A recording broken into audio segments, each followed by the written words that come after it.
Diundang selalu datang. Apa ya? Kalau diundang selalu datang, ya harus lah. Iya pokoknya dia setiap diundang. Siapa? Apa? Siapa? Prilly, Ratu, kondangan. Prilly, Ratu, kondangan. Artis apa yang pada saat tertentu merasa kesakitan? Pada saat-saat tertentu itu merasa kesakitan artis. Apa? Prilly, Ratu, konstruksi. Apa? Prilly, Ratu, konstruksi. Oh pelahiran. Selamat pagi, salam sejahtera bagi kita semua. Pagi ini kita terkejut dengan video yang beredar dari acara sahurnya Net TV. Ada candaan yang menghina kita orang Maluku dan lebih khusus lagi orang Pelau. Candaan dari Andre Taulani dan Rina Nose tentang marga Latu Konsina yang disebut Latu Konstruksi, Latu Kondangan. Ini sebuah hal yang sungguh sangat tidak layak. Ada beberapa catatan yang perlu diingat. Yang pertama, orang-orang dengan kapasitas seperti Andre Taulani dan Rina Nose ini tidak usah dipakai lagi di acara nasional. Karena mereka tidak ada adabnya. Siapapun manusia yang tidak beradab, dia akan kehilangan kehormatannya. Karena dia lebih suka menghina orang lain. Dan orang yang tidak ada adab, jauh lebih rendah. Bahkan jauh lebih rendah daripada hewan sekalipun. Itulah agama mengajarkan. Agar orang bisa menghormati orang lain sebaik-baik penghormatan. Yang kedua kepada Andre Taulani dan Rina Nose, marga Latu itu ada di semua daerah di Maluku. Latu Konsina, Latu Arhari, Latu Meten. Jadi kalau kemudian kebetulan Latu Konsina saja yang dibully, tapi kemudian penyebutan Latu, berarti semua marga, baik Muslim maupun Nasrani. Maka kalian sedang menghina kami semua sebenarnya. Tolong jangan dilakukan kepada bangsa Indonesia. Kita beragam ethnic groups. Jadi candaan model begini tidak layak dilakukan dalam negara kesatuan Republik Indonesia. Perlu dicek kadar kejiwaan kalian yang menjadi orang Pancasila. Kita semua menerima perbedaan kita, ethnic groups bahkan agama.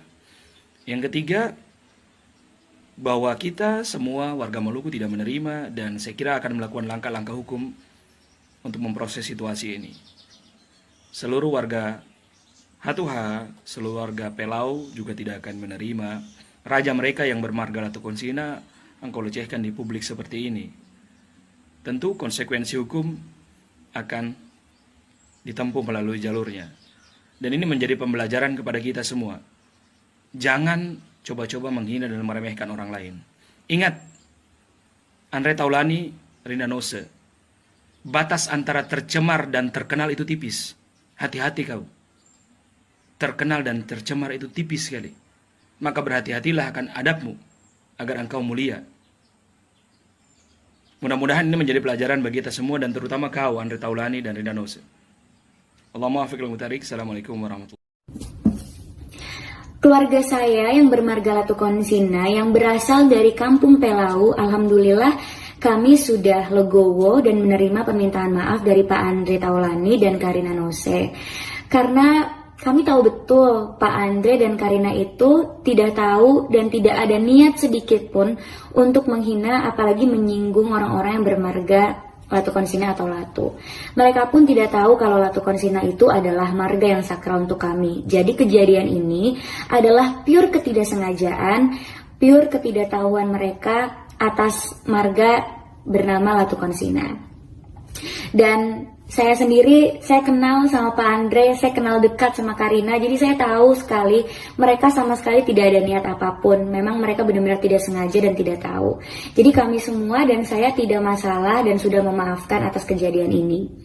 Bagi yang melapor, saya tidak kenal sama pelapornya. Dan menurut informasi, orang yang melapor itu orang yang berasal dari kampung berbeda. Jadi bukan berasal dari kampung Pelau di mana saya dan keluarga saya berasal. Saya tidak tahu menahu soal pelapor itu dan kalau saya sendiri sih sudah memaafkan dan tidak mau kasus ini maju ke jalur hukum, karena ini adalah bentuk ketidaksengajaan, kehilafan, dan ini adalah bulan suci Ramadan di mana kita harusnya bisa saling memaafkan. Karena Allah saja, Tuhan, bisa memaafkan kita semua, Maha Pemaaf. Masa kita sebagai manusia yang tempatnya salah, tempatnya dosa, tidak bisa memaafkan satu sama lain. Jadi saya mohon sekali untuk tidak usah membesar-besarkan masalah ini, karena yang bersangkutan juga sudah meminta maaf, dan baiknya di bulan suci Ramadan ini kita bisa saling memaafkan, apalagi bangsa kita sedang sama-sama menghadapi COVID-19. Jadi lebih baik kita bisa fokus sama hal yang lebih harus diperhatikan lagi.